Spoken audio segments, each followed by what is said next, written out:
On today's episode of Anime Afterthought Made in Abyss Season 2 Episode 11, Value. I cannot believe how good this episode was. My god. I mean, we've had more character development in this episode alone for a secondary character than we have for the protagonist throughout the entirety of the series. I mean, my fucking god. Rico, you need to learn how to read social cues. Basically, Faputa just killed her father and you have to hit us with that, oh, that robot, he raised you. Don't ask me why I made her British, that's just the first accent that came to mind. But I have to say, I am thoroughly impressed with today's episode, especially in regards to Faputa. I mean, given that her nature, by its very definition, is in direct opposition of her hakus, it was only a matter of time before she had some kind of existential crisis. I mean, her fundamental reason for being is the destruction of Iraburu. So when the cumulative efforts of those she values, whether it be Reg's words, Gabaroon's actions, or memories of Iramui, seem to be the antithesis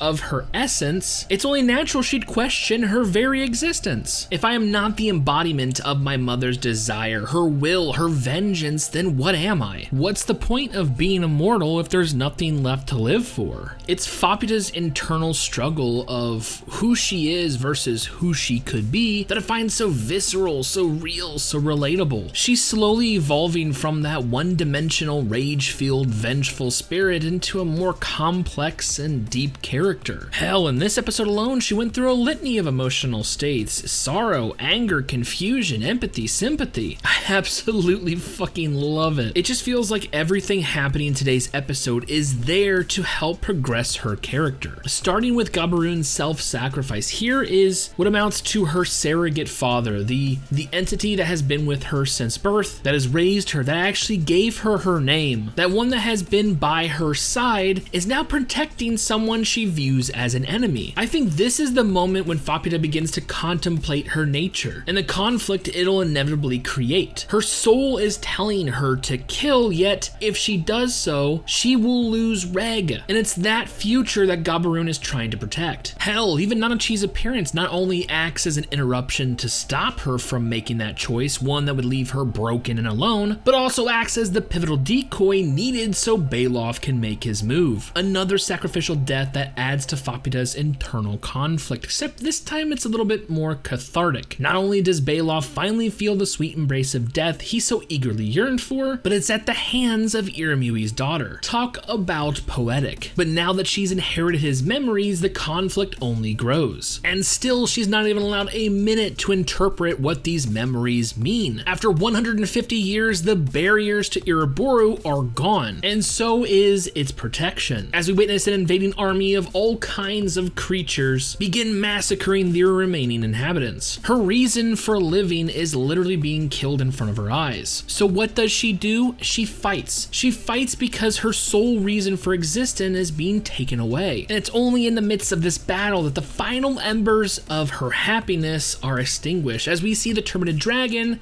destroy Gabaroon. The princess has officially been broken, and yet her journey has just begun. Witnessing once again a moment of self-sacrifice, Faputa begins contemplating what's beyond her duty. Beyond the destruction of Iraburu, what lies ahead? As she not only regains her strength as she is being fed body parts of Iraburu Narihatas, in one of the greatest acts of karmic irony I have ever seen. I mean, let's face it, they lived by devouring pieces of her mother, and now to help her daughter live, they're feeding pieces of themselves to her. But with that, she begins her new outlook on life. Maybe I am more than what I was created for. I will find my own value. A sentiment that is echoed as her screams are heard throughout Iraburu. Now, if I haven't painted the picture perfect yet, simply put, this episode was amazing, and Faputa's transformation is awe-inspiring. Not to mention, this was complemented perfectly by not only the visuals that are once again top fucking notch, but the soundtrack, my god, ugh. I mean, if we're talking about perfect pairings, watch that climactic Terminated Dragon scene, that melodic, high-pitched orchestral singing as Faputa struggles. It is so fucking surreal. Kevin Penkin definitely knows his shit. So with only the season finale left, we still have a lot of questions left unanswered. The first and foremost being, what exactly does Faputa intend to do? That's of course if she can defeat two Terminated Dragons as well as an army of other creatures. I mean, is the emotional turmoil she experienced in today's episode enough to dissuade her from destroying Iroboro? Hell, we don't even know if Iroboro will survive the upcoming battle. Not to mention, there's still Wazukine lurking in the background. I mean, after Beilof's warning, seeing Riku as a substitute for Irimui is deeply fucking disturbing. I mean, do we really believe he intends to once again create some kind of wish-granting creature out of a little girl? I mean, he's done it once. What's to stop him from doing it again? Last but not least, where do we go from here? Surely Team Riku will continue their journey deeper into the abyss, but I wonder what part Faputa will play. I guess it all depends on what she chooses going forward. Anyways, you guys know what time it is.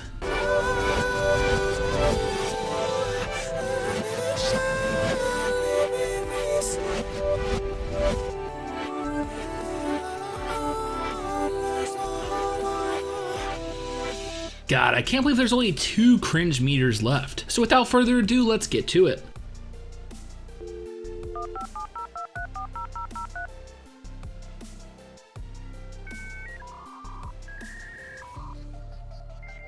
And there we have it. I found today's episode extremely troubling. Witnessing Faputa being whittled away to nothing by the onslaught of creatures was disturbing to say the least, coupled with all the emotional turmoil she just went through. But then having the inhabitants of Iroboro feed themselves to her, definitely a little more than unsettling. Not to mention the 2 cherries on top of the sundae, we actually got Gabaroon and Beilof's deaths. But yeah, I still can't get that cavernous hole I see in Faputa's head out of my mind. That'll be there for a while. And with that, I return you to your regularly scheduled program. Anyways, what you guys think of today's episode? Did you hate it? Did you love it? Do you want some more of it? Well, I do. So with all that being said, and unfortunately no episode next week, the hour-long season finale will actually be the 28th. Give us a nice little extra week for that anticipation to grow. I honestly cannot wait for future episodes.